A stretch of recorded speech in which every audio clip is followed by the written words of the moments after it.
Hey guys, welcome back to the channel. Please like, comment, and subscribe. You guys know I am on that journey to have 1,000 subscribers, and I'm getting really close thanks to you guys. It means the world to me. Sorry I haven't been able to do a lot of updates. As some of you guys know, I had to travel for work. I am in Dallas now, not in Nashville. Traveled back on Thursday. Yesterday was such a long trip. I had to get up at like 3 in the morning, get to the airport, fight my way here to Dallas, find an Uber. And Ubers kind of scare me a little bit because I've heard horror stories. But I had like the best Uber driver. He was awesome.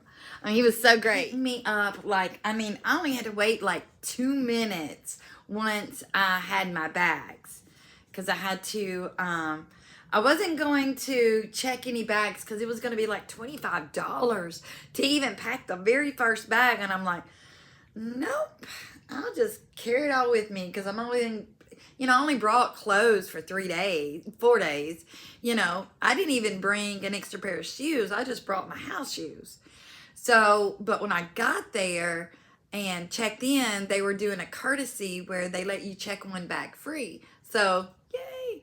So I did that. And then once I did that, ordered that Uber, it was like, he was there within like 2 minutes. Got out, put my bags in the trunk, just so nice. He didn't scare me. He didn't almost run off the road. He didn't have road rage. He was a really good driver. I have to say, I was really impressed with him. And he didn't take any shortcuts, making you worry, oh, is he gonna, take me off somewhere? Nothing like that. Then I got to the hotel, checked in. They were nothing but nice here too. And it's such a difference because last year when I went to Austin, I hate to say that people wasn't very nice. And they just, I don't know. But I have to say, Dallas, it's a whole different vibe. I love it. Like I said, everybody is so nice here. And I had a really good day yesterday. Just had a little headache because I didn't have coffee until I got here. Then I got here, I was going through my stuff I packed, and then I forgot to bring my brush. So then I had to Instacart and get my brush, and I was like, oh my gosh. Then I forgot my deodorant. So I had to Instacart and get a brush, got deodorant, and some milk because I drink milk like it's soda. So, and we've got a refrigerator, I've got a refrigerator in the room. So that was really good. So I got a half gallon of milk. So that was really cool. So today I have meetings all day. They start at 9 o'clock and I think it goes to like 4:30 or 5. But when I do my room service and everything, I want to maybe do a live with you guys because I am lonely. I don't know anybody on this trip. So I am lonely. So I may do a live and talk with you guys and have a little company tonight. But what I wanted to talk about today was when I got up, I was going through, you guys already know, I love GRB Snark.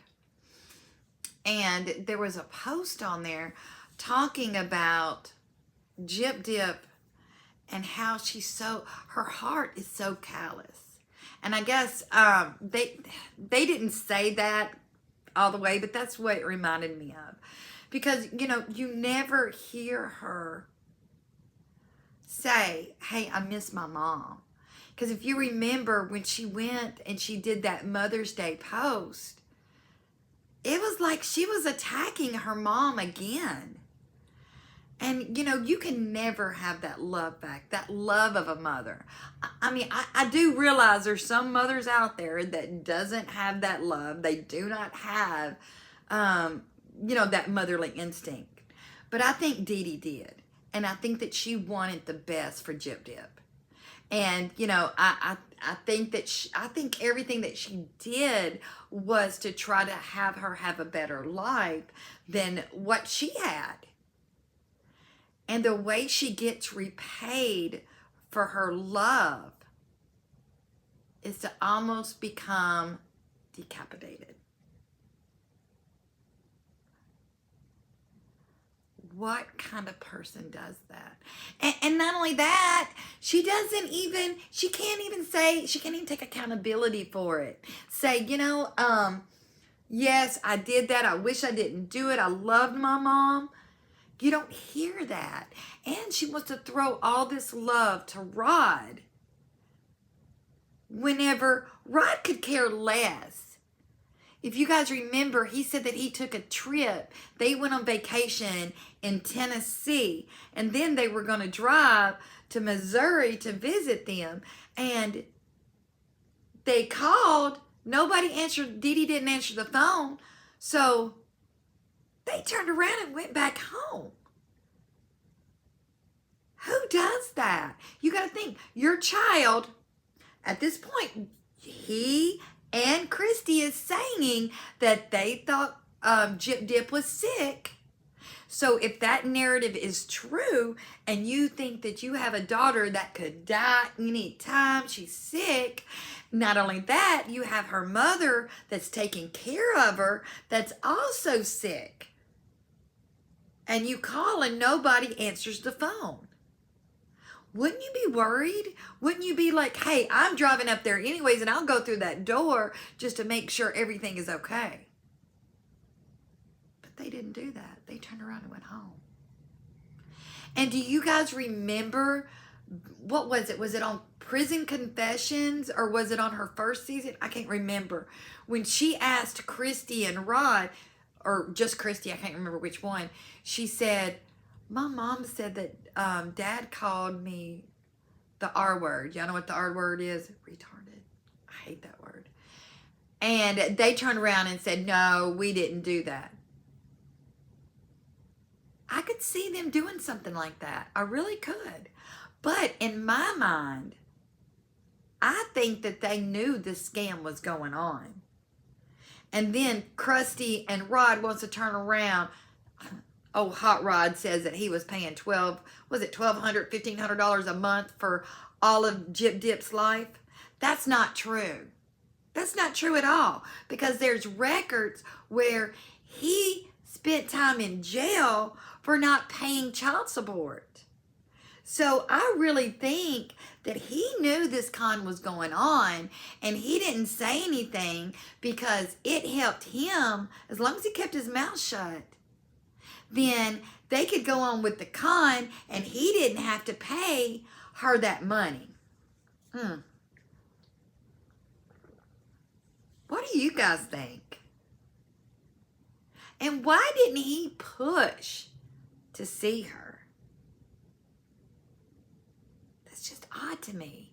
And here, GypDyp puts him on a pedestal. The man that did not have anything to do with her while she was younger, she puts on a pedestal. Because he was too busy going out and drugging, drinking, and getting women pregnant. And it also makes you wonder, you know, he's got that one child that's 6 months, 6 months older, 6 months younger than GypDyp. How many other children are out there? How many that nobody even knows about because a woman is like, you know, you can't get blood from a turnip. I'm not going after him. He's already got all these other children. Not only that, guys, their neighbors, where they live right now, before GypDyp even murdered her mom, they said they did not even know that he had another daughter. And the bad thing is he had 2 other daughters. Because if you remember, he's got Nicolette, which Krusty Christy told Hot Rod, oh, you know, the best thing you can give her is to give up your rights. Well, Krusty, what if he gave up rights to your kids. It's okay for him to give up rights to somebody else's kids as long as you get what you want. And it just seems like to me that family is just so selfish, and they could not care about anybody but themselves. And I really think to them, GypDyp is a walking dollar sign. And that's what they see. Because you got to think, they take a lot of that money and they hide it in trust. So I don't think GypDyp gets a lot of that money. And they redecorated their house with the money. They did, I think they did some kind of home improvement with it. So they've profited a lot off of Dee Dee's murder. And you know, karma will come back to them.